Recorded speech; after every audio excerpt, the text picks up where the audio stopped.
బీసీలకి సంబంధించినటువంటి రిజర్వేషన్ల పైన ఇప్పటికే సర్కార్ ఒక జీవోను కూడా జారీ చేయడం జరిగింది. వీటన్నిటి పట్ల మాట్లాడేటువంటి ప్రయత్నం చేద్దాం. మనతో పాటు బీసీ సంఘాల వివిధ బీసీ కుల సంఘాలకు సంబంధించినటువంటి నాయకులు ఉన్నారు. ఒకసారి మాట్లాడేటువంటి ప్రయత్నం చేద్దాం. ముందుగా బాలరాజాతో మాట్లాడుతూ జీవో 9 బీసీలకు 42% రిజర్వేషన్లు ఇస్తా ఉన్నాం ఈ జీవో ప్రకారం అంటూ రేవంత్ రెడ్డి ఇచ్చినటువంటి జీవోని మీరు ఏ విధంగా చూస్తారు? మీడియా సోదరులకు నమస్కారం. ఆ జీవో 9 అనేది అది కోర్టులో నిలబడది. ఎందుకంటే మహారాష్ట్ర గవర్నమెంట్లో ఎలక్షన్ జరిగిన తర్వాత కూడా కొట్టేసిర్రు. ఇప్పుడు రాహుల్ గాంధీ గారు భారత్ జోడో యాత్రలో మాట ఇచ్చిండు, జిత్నా హిస్సేదారి ఉత్నా భాగ్యదారి అని. సామాజిక న్యాయం అన్నాడు. 42% రిజర్వేషన్ ఇస్తున్నాడు స్థానిక సంస్థల్లో. కామారెడ్డి డిక్లరేషన్లో కూడా కర్ణాటక ముఖ్యమంత్రి సిద్దిరామయ్య గారితో మా బీసీతోని చెప్పించిర్రు. కానీ అది సాధ్యమయ్యేటట్టు కనబడుతుందా?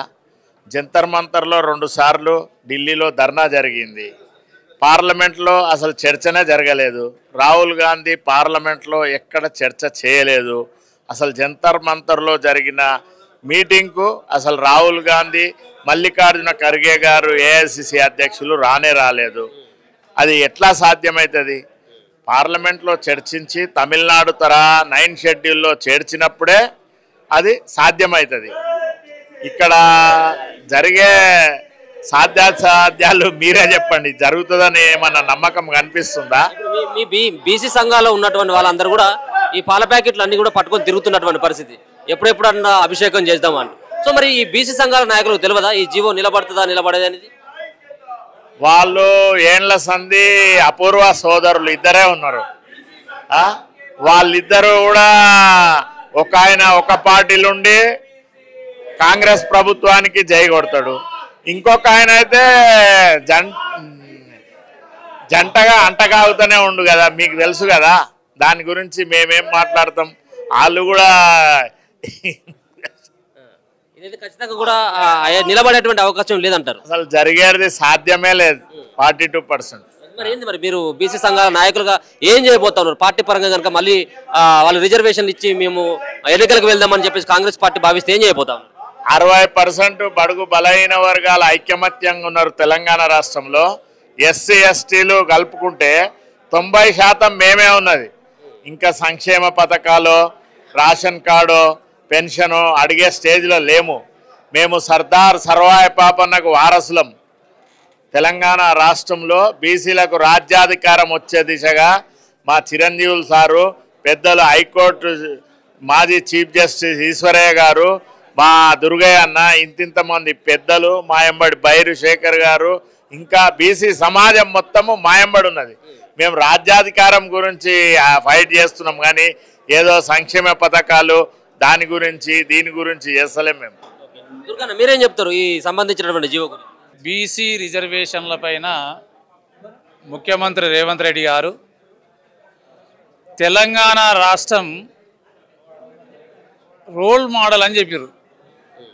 చెప్పడం కాకుండా తమిళనాడులో మొన్న ఎమ్మెల్యేసి మీకంటే ఎక్కువ గొప్పగా మేము తెలంగాణలో బీసీ రిజర్వేషన్లు ఇస్తున్నామని చెప్పారు. కానీ దేంట్లో రోల్ మోడల్ అయిపోయారంటే బీసీ రిజర్వేషన్లను ఎగ్గొట్టే విషయంలో రోల్ మోడల్ అయిపోయారు. బీసీల పథకాలు ఇచ్చే దాంట్లో రోల్ మోడల్ అయిపోయారు. బీసీలకు బడ్జెట్ ఎక్కువ దాంట్లో వీళ్ళు రోల్ మోడల్ అయిపోయారు.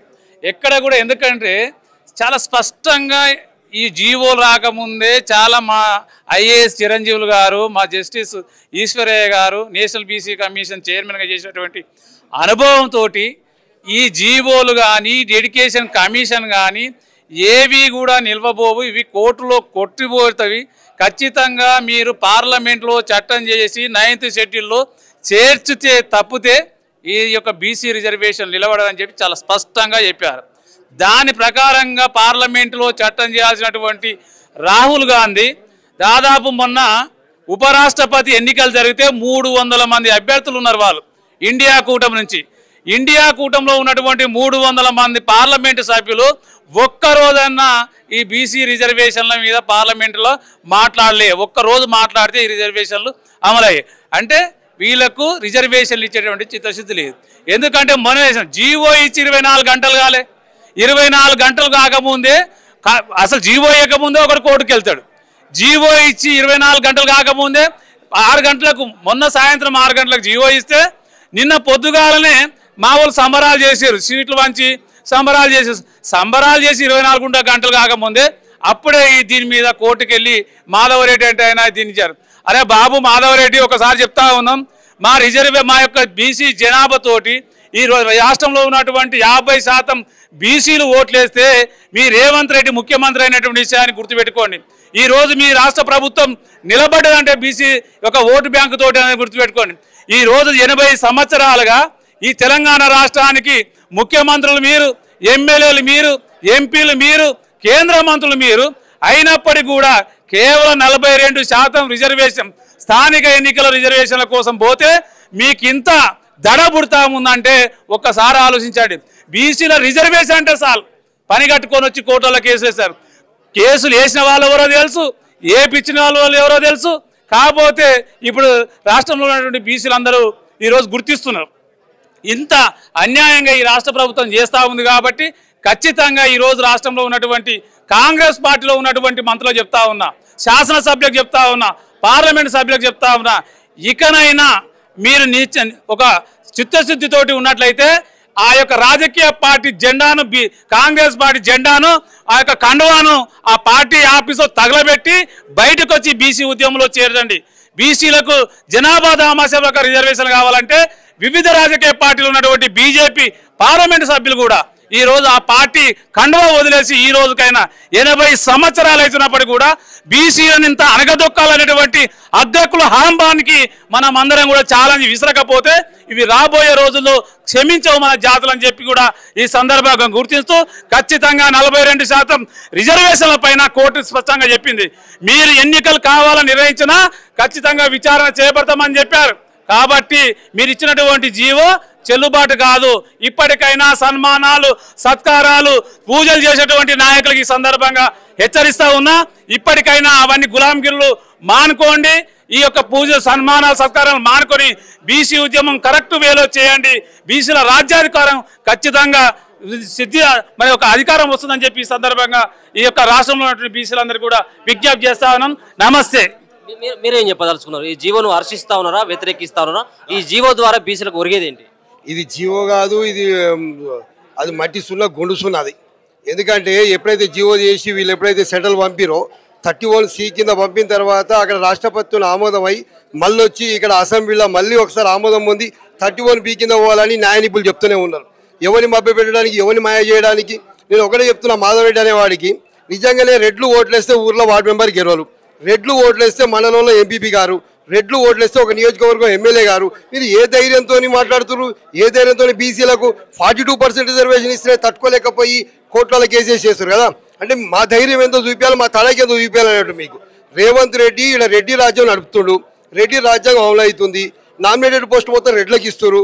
కనీసం నవ్విపోదురు కాక నాకేడి సిగ్గాని బట్టలిప్పుకొని తిరుగుతున్నటువంటి ఈ రాజకీయ నాయకుడికి, ఈ రాష్ట్ర ముఖ్యమంత్రికి తగిన బుద్ధి చెప్తారు బీసీలు ఖచ్చితంగా. వీళ్ళు బీసీల పట్ల చిత్తశుద్ధి లేదు, బీసీలు అంటే ప్రేమ లేదు. మొన్న భాషా సాహిత్య తెలుగు అకాడమీ మన రవీంద్ర భారతిది మామిడి హరికృష్ణ తీసేసి ఇమీడియట్లీ ఏనుగు రవీంద్ర రెడ్డికి ఇచ్చారు. అంతకుముందు సమాచార కమిషన్ పాపిరెడ్డికి ఇచ్చారు. బీసీలకు న్యాయం అంటే ఉంటారు. మీకు నిజంగానే చిత్తశుద్ధి ఉంటే మీరు రాజకీయ రిజర్వేషన్ 42% కోర్టులో ఛాలెంజ్ అవుతూ ఉంది. ఇలా కాకుండా రేపైనా కొట్టుడు పోతే దాని మీద ఛాలెంజ్ చేస్తాను కోర్టు అంటుంది. మరి విద్యా ఉద్యోగాల్లో పెట్టడానికి మీకు ఎవడు అడ్డు వచ్చిండు? అంటే విద్యా ఉద్యోగాల్లో పెడితే బీసీలకు ఎక్కడ ఉద్యోగాలు వస్తాయో, బీసీలు ఎక్కడ గొప్ప చదువుకుంటున్న ఉద్దేశంతో పచ్చి బీసీ వ్యతిరేకమైన రేవంత్ రెడ్డి రెడ్డి రాజ్య ఎజెండా అని అమలుపరుస్తుంటూ ఖచ్చితంగా తగిన మూల్యం చెల్లించుకుంటారు. బీసీలు చైతన్యమై ఉన్నారు. బీసీలతోనే ఆటలాడొద్దు. తమిళనాడులో బీసీ వ్యతిరేక జీవోల మీద పోయి తీసుకొస్తే కోట్ల కేసేస్తే తంతే ఇప్పటి వరకు మేలుకోలేట. వాడు మొత్తం మంచం పట్టు పోయాడు. మేము చెప్తున్న వాడు మదన్ రెడ్డి కానీ, వాడు రవీంద్ర రెడ్డి కానీ, ఎవడైనా కానీ బీసీలు కాంబో ఉన్నంత వరకే ఉంటారు.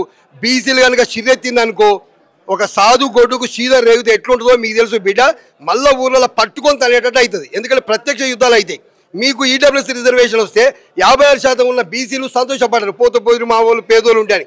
ఎంత సిగ్గు లేకుండా 7% ఉన్న 10% రిజర్వేషన్ తీసుకుంటున్నారు. ఈ సందర్భంలో ఒక్క బీసీలు కూడా మీ మీద పోయి కోర్టులో ఛాలెంజ్ చేయలేదు, కోర్టుల కేసులు వేయలేదు ఈడబ్ల్యూఎస్ రిజర్వేషన్లో. సో మా సోదరులకు ఉద్యోగాలు వస్తాయని మేము అనుకున్నాం. కానీ 56% ఉన్న బీసీలకు 27%, 42% రాజకీయ రిజర్వేషన్ మీకేం కలపమంటారు అబ్బాయి? నాకు అర్థం కాదు. ఎవరి సొమ్ము ఎవరు తింటుడు? బీసీల సొమ్ము దొబ్బి తింటున్నారు మీరు. రాష్ట్రాల పందికొక్కు లేక బలిచిరు రాజ్యాధికారంలో మీరు. మా రాజకీయ వాటం మొత్తం నిర్ణయం తెలియజేస్తా ఉన్నాం మేము. మీరేం చెప్పదలుచుకున్నారు ఈ జీవో పైన? ఈరోజు ఏంటంటే 9వ జీవో తీసుకొచ్చిన వెంటనే రెడీలో ఉన్నాడు బుట్టంగారి మాధవరెడ్డి అనేట ఆయన. రెడీలో ఉండి వాస్తవానికి ఏంటంటే రేవంత్ రెడ్డితో ఒక ఆయన ఫోటో పెడతాడు, కిషన్ రెడ్డితో ఒక ఆయన ఫోటో పెడతాడు, కేసీఆర్తో ఒక ఆయన ఫోటో పెడతాడు, మళ్ళీ నరేంద్ర మోడీతోటి ఒక ఫ్లెక్సీ ఒకటి తయారు చేసి పెడతారు. అంటే మొత్తం బుడగట్టుకొని రెడ్లతోటే ఆయన ఫోటోలు దిగినట్టుంది. రెడ్డి జాగృతి సమితి అంటే మీరు చేస్తున్నటువంటిది ఏంది? 9th జీవో తీసుకొచ్చిన వెంటనే రద్దు చేసి కోర్టులో ఛాలెంజ్ చేస్తే కోర్టు మళ్ళీ వాయిదేసే పరిస్థితి వచ్చింది. ఎందుకంటే వాస్తవమే ఇంతకుముందు బీసీ పొలిటికల్ ఫ్రంట్ కానీ చిరంజీవి బీసీ ఇంటలెక్చువల్ ఫోరం కానీ మన ఐఏసీ మన రిటైర్డ్ జడ్జి ఈశ్వరయ్య గారు కూడా చెప్పినట్టు ఏంటంటే ఇది 9th షెడ్యూలే శరణ్యం తప్ప దీనికి వేరే పరిష్కార మార్గం లేదు. అనేక రాష్ట్రాల్లో దాదాపు చాలా రాష్ట్రాల్లో ఎక్స్పెరిమెంటల్లో ఫెయిల్ అయిపోయినటువంటి సబ్జెక్ట్ ఇది. మళ్ళీ రేవంత్ రెడ్డి ఏంటంటే ఫెయిల్ అయిపోయిన దాన్ని మళ్ళీ దాన్ని తీసుకొచ్చి ఇక్కడ ఏదో మన కొత్తగా పాత సీజనే ఏదో కొత్తగా పోసినట్టుగా సీజన్ గడగడు, క్లీన్ చేయడు, పాత సబ్జెక్ట్ని తీసుకొచ్చి కొత్త సీజన్లో పోసినట్టుగానే మళ్ళా రేవంత్ రెడ్డి కొత్త ప్రయోగం చేసిండు. ఆ మిడిమిడి జ్ఞానంతో చేసినటువంటి పరిపక్వత లేని పరిపాలనలో రేవంత్ రెడ్డి ఆడుతున్నటువంటి నాటకం తప్ప ఇది గమనించలేని స్థితిలో బీసీలు లేరు. అందుకే మా దాంట్లో కూడా మేధావులు ఉన్నారు. అందుకే ఈరోజు చెప్తా ఉన్నాం, ఇస్సా ఇజ్జతి హుక్మత్ అనే పేరుతోటి ఒక బుక్ రిలీజ్ చేయడం జరిగింది. మేమెంతో మాకంత వాటా రావాలని వాటా ఆత్మగౌరవం అధికారం అనేటువంటి ఆత్మగౌరవం సంబంధించినటువంటి అనేక అంశాలని ఇన్ని 78 సంవత్సరాలుగా అగ్రకులాలు ఈ రాజ్యం పేరుతోటి, ప్రజాస్వామ్యం పేరుతోటి, ఎన్నికల పేరుతోటి, పరిపాలన పేరుతోటి బీసీలను దోచుకున్నటువంటి దోపిడంతా కూడా ఇందులో మర్మం ఇప్పి ఉన్నది. ఈ బుక్ను కూడా ప్రతి బీసీ చదవాలి. ఎందుకు మేము అనేది ఏంటంటే ఇన్ని సంవత్సరాల్లో కూడా మీరు వెళ్ళి చాలు. ఎందుకంటే మీకు ఇన్ని 78 సంవత్సరాలు మీకు అవకాశం ఇచ్చినాం. మీరు పరిపాలనలో ఫెయిల్ అయిపోయారు, మమ్మల్ని రాజకీయంగా ఎదగడంలో ఫెయిల్ అయిపోయారు, సామాజికంగా మమ్మల్ని ముందుకు నడిపేయలేదు. ఇండస్ట్రీలు మీవే, టీవీలు మీవే, పేపర్లు మీవే, మొత్తం పెద్ద పెద్ద ఫ్యాక్టరీలు మీవే, మొత్తం కూడా గుండు పిన్ను నుండి విమానాలు తయారు చేసిన కంపెనీలు, లిక్కర్ కంపెనీలు 17 ఉంటే 17 డిస్ట్రిబ్యూటర్లు మీరే. ఒక్కడు కూడా ఒక బీసీ లేడు, ఒక ఎస్సీ లేడు, ఒక ఎస్టీ లేడు. అంటే మీరు పోస్తున్నటువంటి లిక్కర్ని తెలంగాణ ప్రజలు తాగి మీకు పన్నులు కడతా ఉంటే వచ్చినటువంటి వేల కోట్ల రూపాయలు తీసుకొచ్చి మళ్ళీ మా మీదనే ఎన్నికల పేరుతో ప్రయోగం పెట్టి మా ఓట్లు కొని మళ్ళీ మాకు తాగుడు నేర్పించి తాగుబోతులకే పరిమితం చేసి తాగడానికి పరిమితం చేసినటువంటి తెలంగాణ కాదు మేము కోరుకుంది. మాకు రాజకీయంగా, ఆర్థికంగా, సామాజికంగా, న్యాయపరంగా మాకెంత వాటా రావాలో అంత ఇవ్వాలి. కానీ మేము అంటా ఉన్నాం, ఇప్పుడు ఇక చాలే, మీరు ఇన్ని సంవత్సరాలు పరిపాలించే చాలు, మీరు ఎంతుర్రో మీకు అంత వాటా ఇస్తాం. మీరు ఎంత ఉన్నారు? 8% ఉన్నారు. 8% మీకు అన్ని రంగాలలో మీకు వాటా ఇస్తాం. మీరు మాకు అన్యాయం చేసినట్టు మీకు చేయం.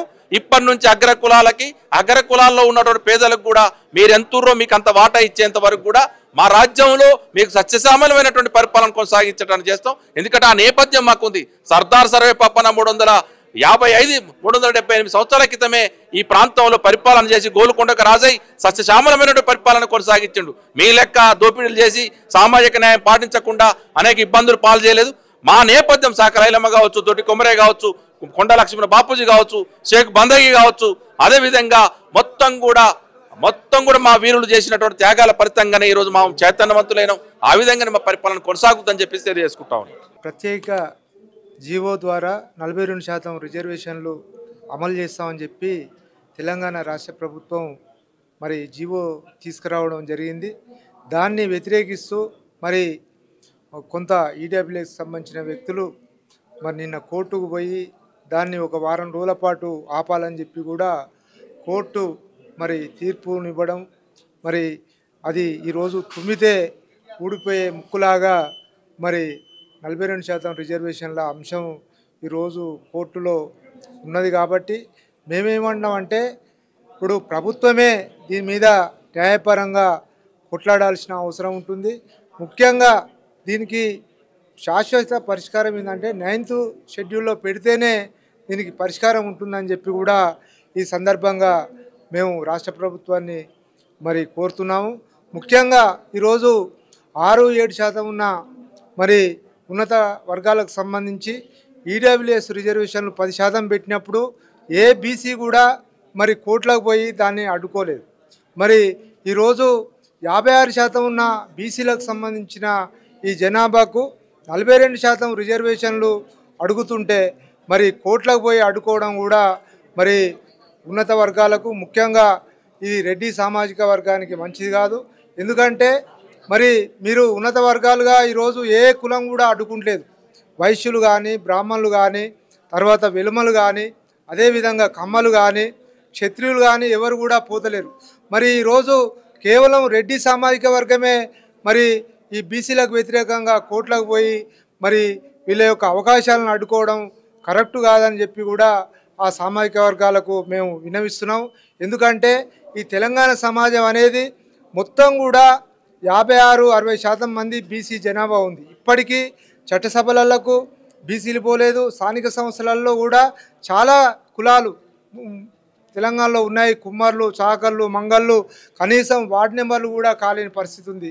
మరి మీరు ఇప్పటికీ తెలంగాణ అసెంబ్లీలో 47 మంది ఎమ్మెల్యేలు, అనేక చైర్మన్లు, అదేవిధంగా ఎంపీలు, ఎమ్మెల్యేలు మీరు ఉన్నారు. కేవలం స్థానిక సంస్థల విషయంలోనే మరి రెడ్డి జాగృతి పేరుతోటి మీరు మమ్మల్ని అడ్డుకోవడం సరైన పద్ధతి కాదు. మీరు కూడా మరి ముఖ్యమంత్రి ఒక రెడ్డి ఉన్నాడు, చాలామంది రెడ్డి ప్రజాప్రతినిధులు ఉన్నారు. మరి మీరు మా అవకాశాలను అడ్డుకోవడం సరికాదని చెప్పి సందర్భంగా తెలియజేస్తూ మరి 9th షెడ్యూల్లో పెట్టే విధంగా ఇప్పటికైనా ముఖ్యమంత్రి గారు కృషి చేయాలని ఈ సందర్భంగా తెలియజేస్తారు.